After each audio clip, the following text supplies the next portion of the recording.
Excuse me, may I come in? Aye.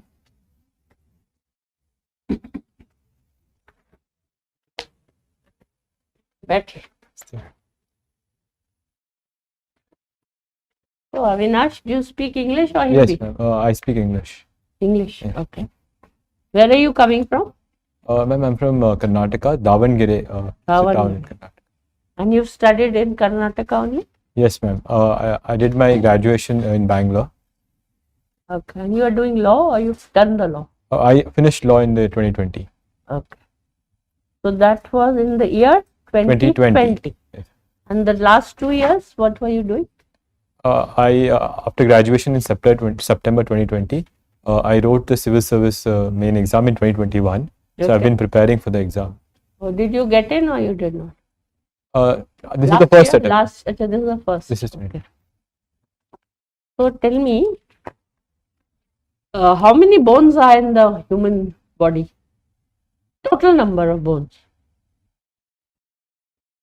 I cannot recollect, but remember. may I Doesn't matter. guess? So you want to guess? Okay, guess. 604. 600. Okay. So okay, we'll forget that. You've done statistics, right? Yes, ma'am. So I used to read, I don't know how correct it is, statistics, more statistics and lies. Yes. You must have heard that. Yes, ma'am. So what does it mean? Statistics, you can be very selective while displaying statistics, and it is said that almost any point can be proved by just selecting the statistics that you choose. And with regard to sample size and someone who is not aware of statistics, it's very easy to present the wrong picture. We can be fooled also. Yes. Right? Okay. Tell me, you've heard of welfare economics. Yes. So what is it about welfare economics? It's a branch of economics that deals with achieving welfare goals, such as education, health. In developing economies, it is a significant part of macroeconomics as how to achieve a higher standard of living for people. Yeah. So do we follow welfare economics? India? Yes, ma'am. We do. Constitutionally, we are obliged to follow welfare economics. Our preamble, including the directive principles, mandate the government to ensure a certain basic degree of welfare to the people. So tell me, why is there so much diversity in the social network? Some people are exceedingly poor, some middle, some too rich. Why is it so when we are following welfare and all that? Ma'am, the mixed model of economy that we have followed allows for certain people to leverage their skills and accumulate wealth. In a capitalistic economy, that is natural that some degree of inequality exists. However, the extreme degree of inequality could be due to failure of certain policies, such as regressive tax structure or lack of education, or even regional imbalance. That makes a difference. Yes. What is agrarian reform? Agrarian reform. Agrarian reforms are reforms in the agriculture sector, such as land ownership, cropping patterns. These reforms, when guided by the state, are known as agrarian reform. One example is the 1969 shift to green revolution. And other example, legal and legislative reforms, such as model tenancy, zamindari abolition. In fact, very recently, farm laws were also reformed. These are examples of some agrarian reform. Have they done consolidation of holdings? By all these reforms, have they consolidated or made it worse? As per the latest agricultural census, the average land holding in India is 1.0 hectares, which is very small. This is because of these reforms. I think India's land ownership has become very fragmented, which is impacting our food production and productivity. It has created problems also. Yes. But can't they consolidate it? Can't one whole family or two families get together, have one holding? Yes, ma'am. Is it possible? Yes, ma'am. Various ways I think in which that can be done is creating a farmer producer company, FPO, a family can own, cooperatives, making a village level cooperatives where the land are pooled. These are some tools that can be used, and we can promote land consolidation, and that will definitely give efficiency of scale. Yeah. To the and better product. It will products. give a good produce. Yes, ma'am. In You terms want of to buying, say something? nothing. Yeah. Thank you. Right, sir. Yes, good afternoon, Avinash. Good afternoon, sir. So I see you like writing on social issues. Yeah. Okay. So are you aware about freebies? Yes, sir. Okay. So tell me how freebies are helping the society as well as damaging the society. So firstly, PBs, I'll begin with how they're helping the society. Firstly, they promote welfare in the terms of a mixer or a washing machine will ensure less burden for women. So targeted freebies that ensure benefits definitely benefit the targeted section. However, they also have negative aspects. Could be political patronage, abuse of public resources, and there could be a sense of inequality because the qualification for freebies are usually open-ended. So there is leakage in these welfare measures that even the rich sometimes tend to use it. So tell me how environmental laws and development can go hand in hand. So I think the policy of sustainable development is aimed at balancing both the priorities. One example is the coastal regulation zone or the regulation within the Western Ghats, where certain areas are demarcated. Then we leverage certain points of intersection, such as ecotourism. We make resorts that ensure that create this environmental welfare as an asset to the local population. These are some examples I think. So if you were to construct a road through ecological area, what would you do? So firstly, I would map the biodiversity so that habitat fragmentation does not happen. Lakes and various water bodies that are watering holes for these animals are not excluded. Secondly, I will ensure that if it is through an ecologically sensitive area, timings are fixed and corridors for the movement of wildlife is created. These are two priorities. Can you briefly do SWOT analysis of Indian economy? Our strength is our demographics, an average age of 29. It's a great opportunity. Our weakness is inequality, lack of education. It can create this demographic into a disaster. Our opportunities are current geopolitics where the supply chains are shifting and India can be one of the greatest advantage. Our threat is the security implications of having two hostile neighbors that could also derail our development. And can you also highlight the impact of Russia-Ukraine war on BRICS?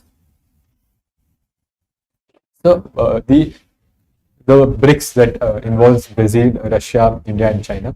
When the war has created a sense of geopolitical divide, where India is forced to choose one of the groupings.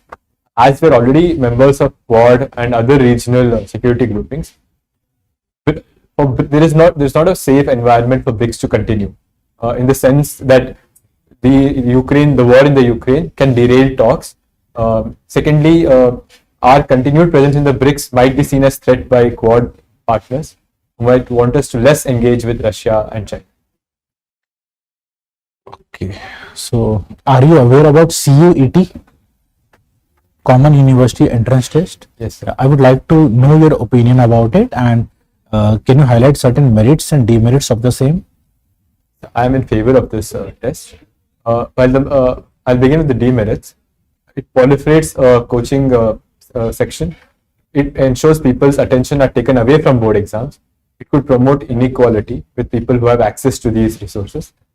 However, the merits are that the central universities per se, people from across the nation apply, and evaluation standards across the nation are completely different.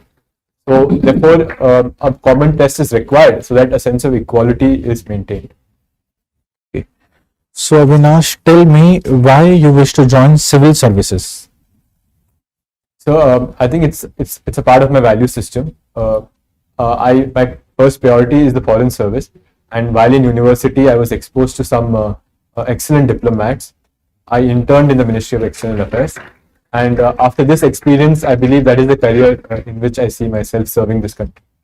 Okay. So let's say if you are made in foreign ambassador of any country, and you are visiting the country, and which three things would you like to promote about India? So firstly, the diversity. Many people are not aware that we have long Himalayas with beautiful mountain tops, and we also have Goa and other beaches which are beautiful. This is the tourism aspect. Second is the languages. In terms of exchange, we have diversity of language, regional languages that people are not aware.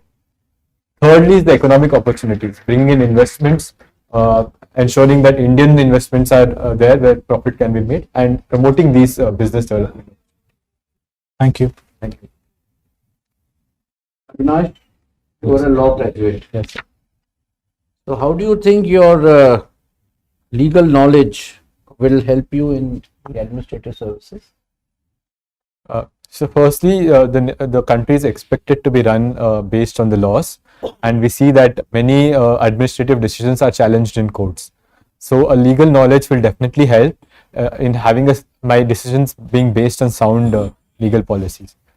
Secondly, rather than the law, what we learn in law school is that critical thinking, the ability to hold multiple truths, the ability to argue, make arguments based on multiple people. And I think that gives a different perspective, a different lens, which is definitely helpful for an administrator.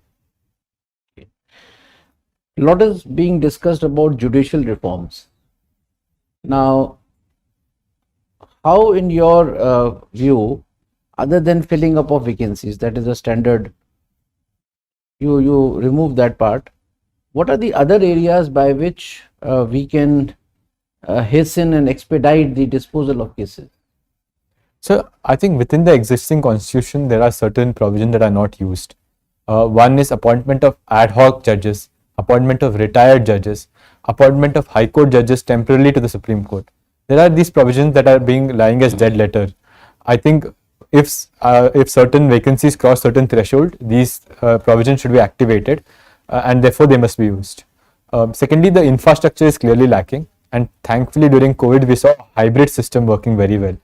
We should leverage this hybrid system to ensure technical expertise is brought and the evidences are taken on record faster, and a quicker decision making process is created.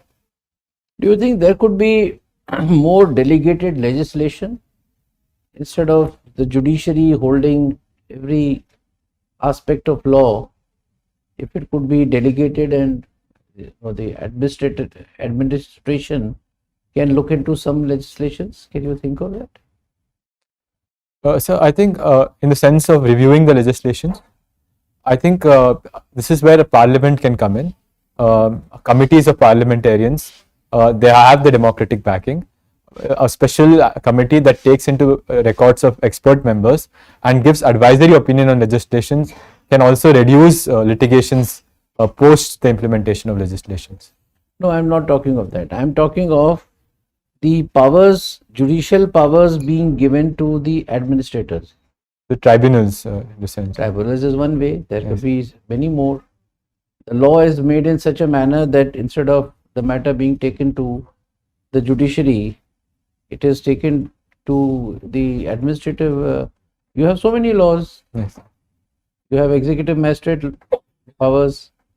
You have all the powers vested in, in so many cases, elections.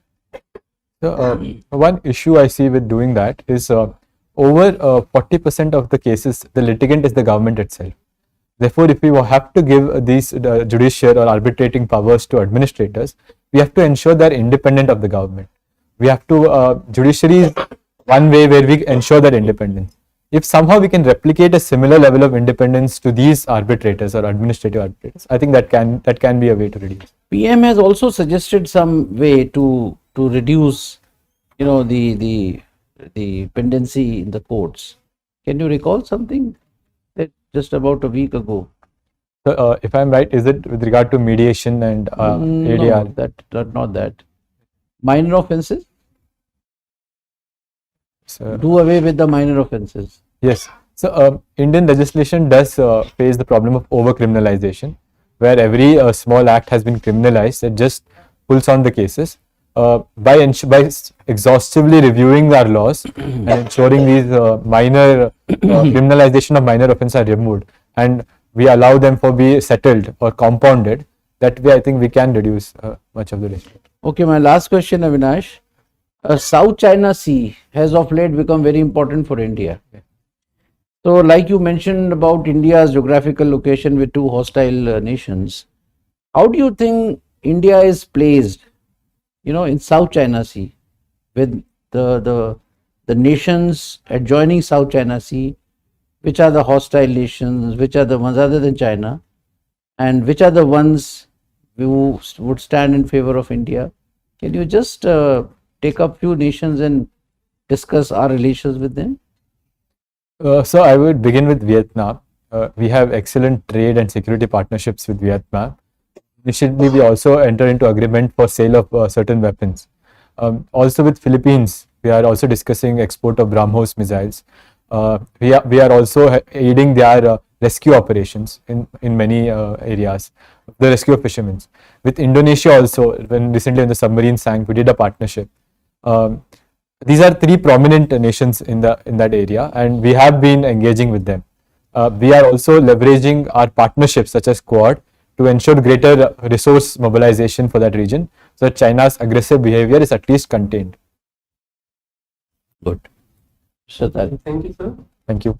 Avinash, IFS is your first choice. Yes.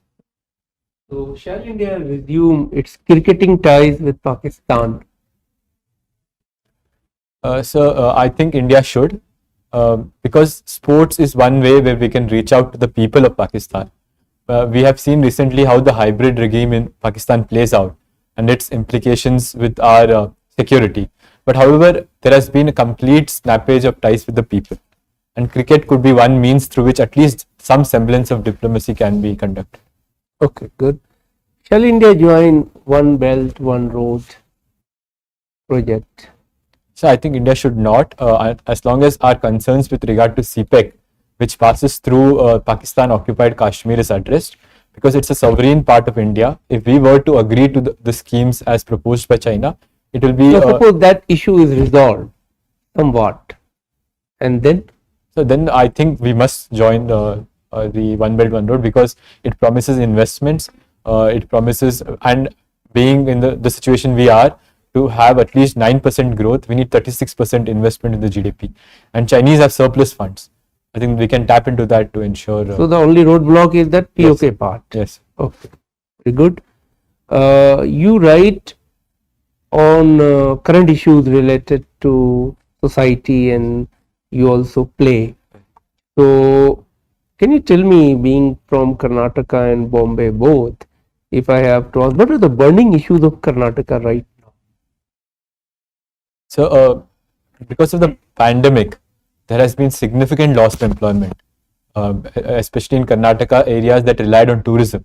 You look at the Malnad belt, that is one. But that is across the country, across the world. So another issue I can think of in Karnataka is there has been communal polarization. We see that recent riots in Shimoga district, where few people died, and similarly in the South Canara belt, certain riots are being happening. And I think for that we need confidence building measures. We need. Karnataka was not known. Why suddenly it has erupted and continuously going on something one day after another? So Karnataka on itself is an extremely tolerant and plural society.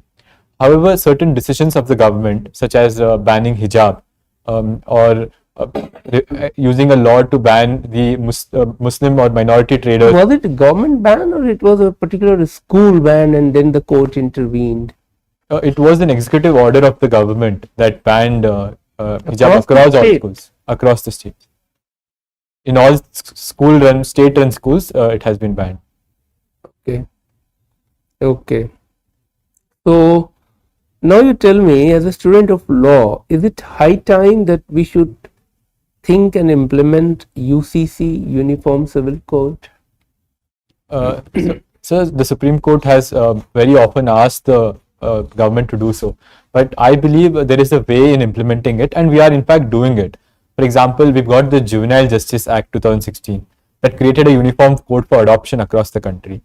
Similarly, the banning of triple talaq ensured that the divorce laws at least are same for various communities.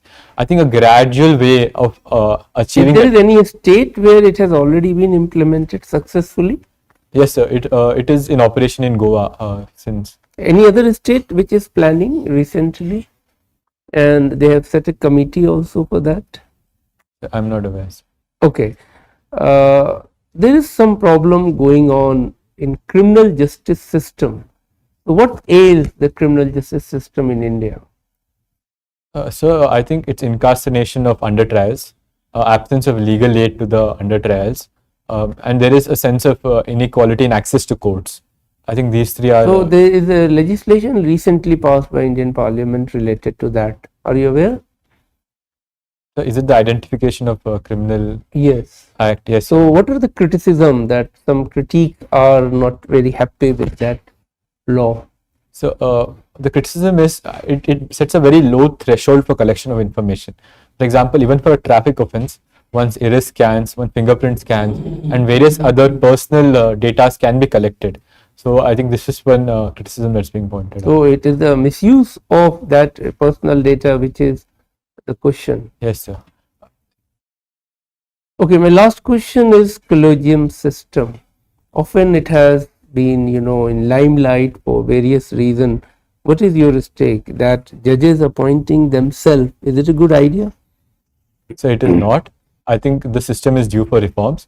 The system was established based on certain backgrounds. We saw the emergency and how the judiciary was not able to stand as the guardian of the constitution.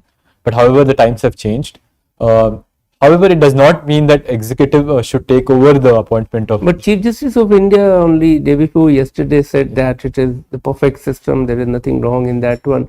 So entire judicial fraternity are not ready. Yes. So then how would we move forward? One way of moving forward is addressing the concerns with the NJAC that was made in 2016. Judiciary rightly pointed out that the appointment of persons in the board was left extremely vague, such as eminent persons.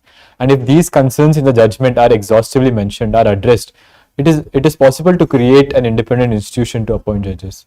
Oh, very good. Thank you.